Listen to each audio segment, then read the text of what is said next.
Hello, welcome to the first in a series of videos I'm doing that's Linux for beginners.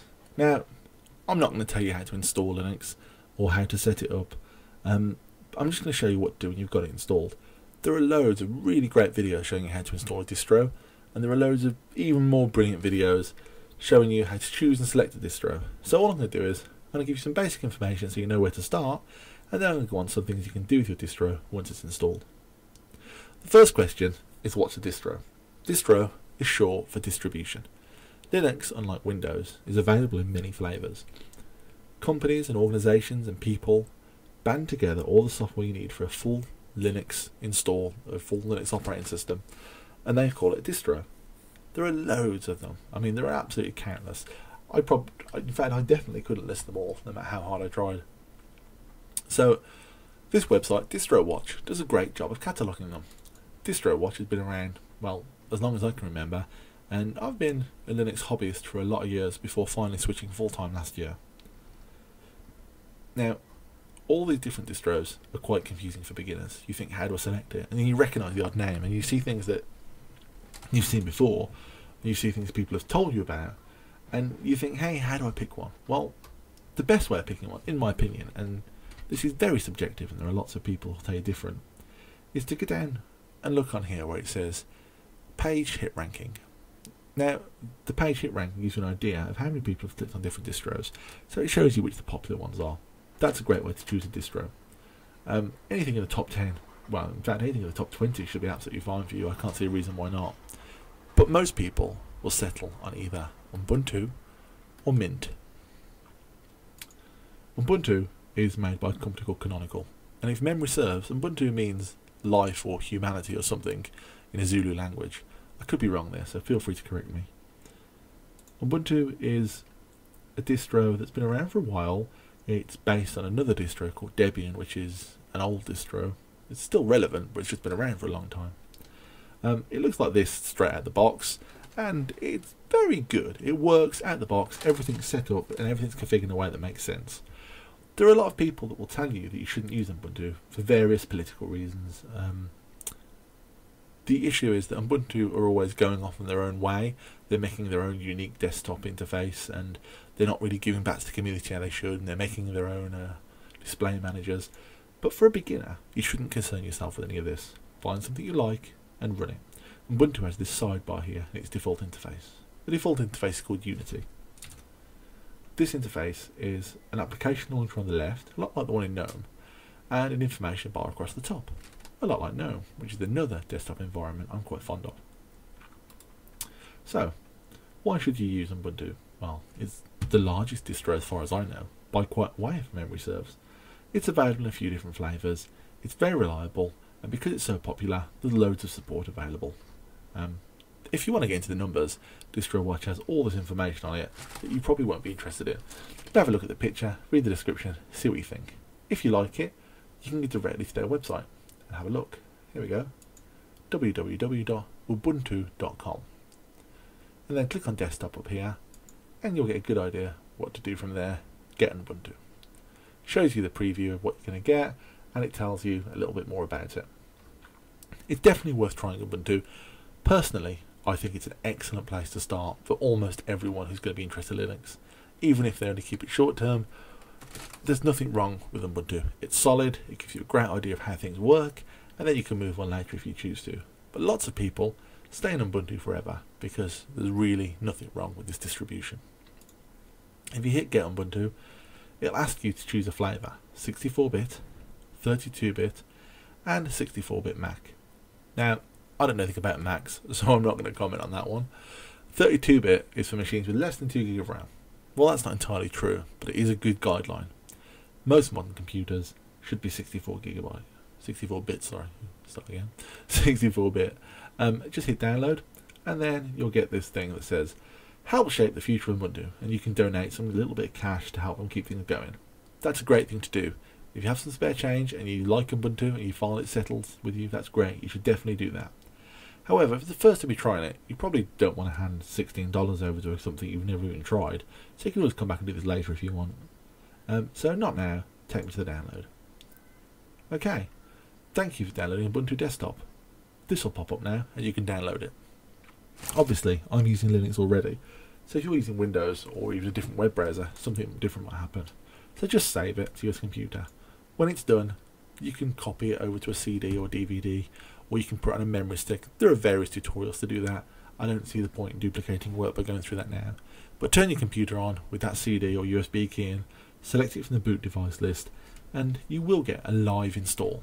That means you can try this distribution without actually installing it. This is great. The other thing you can do, if you really wanted to try Distro, is you can try VirtualBox.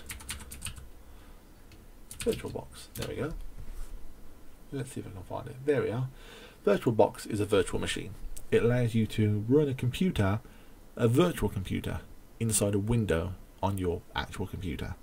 This slows down performance a little bit, and there are some weird things with drivers when, you know, obviously you expect to have an NVIDIA card, but you've got a VirtualBox card, and there's a few little confusing things, but read up on it, have a look. Again, there are stacks of tutorials and they're all really good. There are loads on YouTube.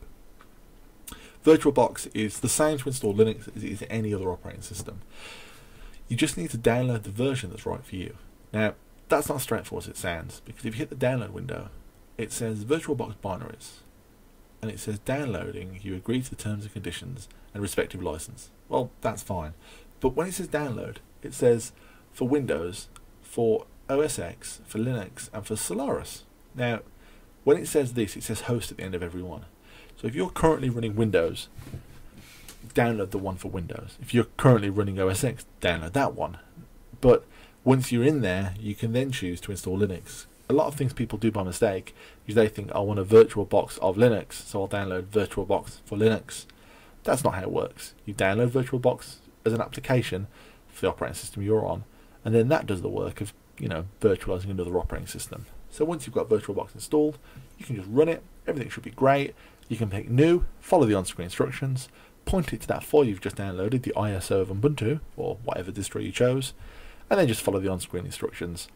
It shouldn't be long before you've got an up and running version of Linux inside a VirtualBox. You can install it inside that VirtualBox, and it doesn't actually affect your machine. It's all done inside a virtual sandbox. But again, please remember, there's a lot of overheads to virtualizing, and you will be slowing your computer down quite substantially while doing it. It's not a true experience, is what I'm trying to say. The other option here, Linux Mint. Linux Mint. This is the default one. I say default. It's the most popular flavour. It's the cinnamon flavour of Linux Mint, which is the cinnamon desktop interface. I'll go into that in a second. But this is pretty good looking. It's based on Ubuntu. There's very little wrong with it. I did quite like it when I tried it. It was very reliable. I would actually rather go with native Ubuntu, because why run a derivative when you can run the source? But that's a matter of opinion and a matter of a large amount of debate. If you like the look of this, you can click on www.linuxmint.com right here, and you can get it in Cinnamon, in Mate, in KDE, in XFCE. There are all these different flavours. All it is this is the version of the desktop interface we're running. This sounds really confusing for beginners when we talk about desktop interface. Well, in Windows is your desktop interface. I mean, it is everything you see. But in Linux, you can run all the stuff that's under the hood and have different interfaces. And you can just switch between them. So when you boot your computer up, you just literally just pick, I want Cinnamon today, I want XFCE today. But most distros only have one installed to avoid confusion. So the default one is Cinnamon, which is great. It's based on GNOME, which doesn't mean a lot to you now, but it will do. Or you can have Mate, which is spelt mate, but they insist on being called Mate. Again, this one's subtly different, and there's not a massive obvious difference there. So let's have a look at the XFCE one, shall we? XFCE is a good solid desktop environment. I like it a lot. You can see that again, it's the same thing though. It's a bar across the bottom, some icons on desktop, and a wallpaper, which is just what you used to in Windows. Things like GNOME Shell can look a lot different. So don't just expect, because most desktop interfaces look the same, that they all do the same. There are lots of subtle differences, and sometimes quite big differences, that make them very different. Now, KDE here looks the same as all the others, with a bar across the bottom and desktop icons, but there's a lot more going on down here, and trust me, with KDE, even the options menu have their own options menus. And that's great. You can customize and tinker and really do well. Personally, I loathe it. But again, that's just personal choice. And Linux, really, is all about choice. It's about having the choice to pick a desktop you like and to pick a distribution you like, and hopefully meet some people who use that distro too on some forums and things, and really get into it. Now, what I use is GNOME, which doesn't have a bar at the bottom. It has a bar at the top with some information on, and it has this bar down the side, and it has this flat applications menu, and it's not at all very much like Windows, but lots of people don't like it for varying reasons. That's fine. Now, let's open up the terminal and have a look at one of the other strengths of Linux. Okay, I've made the font bigger on this one, hopefully to help you see it easier.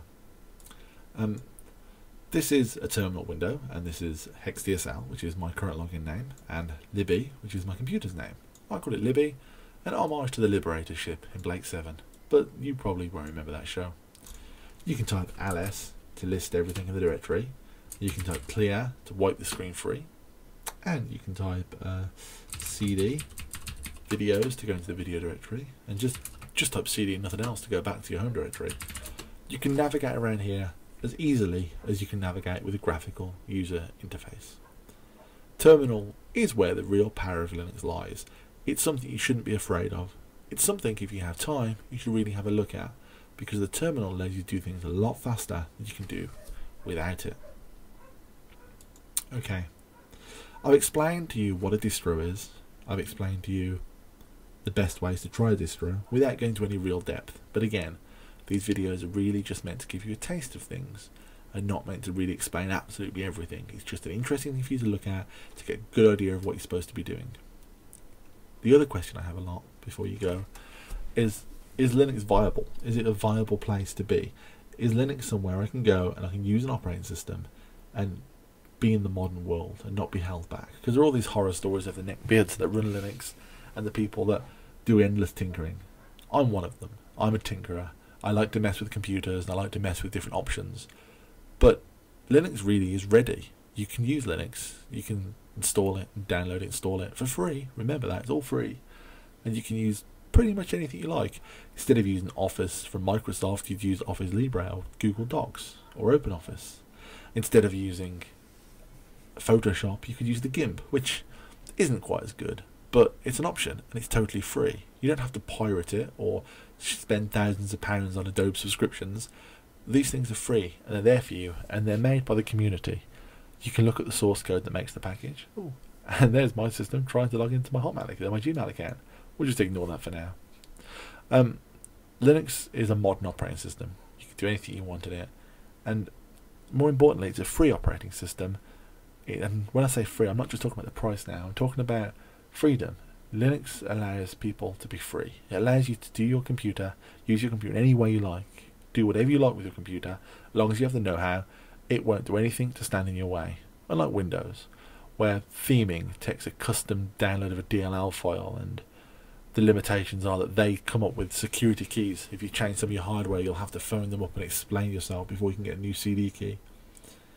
These things just don't happen in Linux. It's an easier way of working. With all the NSA revelations in a post-Snowden world, more people should probably pay attention to this and try their best to step away from the larger companies and go to something a little bit more trustworthy. That's why it's great there's loads of distros, because if one of them ends up nefarious, there's still loads more. Linux is a great thing to use. You learn a lot, you end up on lots of forums talking to lots of people. But if you don't want that, you just want a computer that works out the box, there's that too. Thank you for watching my video. I hope you've enjoyed it, and hopefully you'll watch the next one. Feel free to throw a like and subscribe my way if you liked the video. If you didn't, please thumb down, let me know. And your feedback is very welcome. Thank you.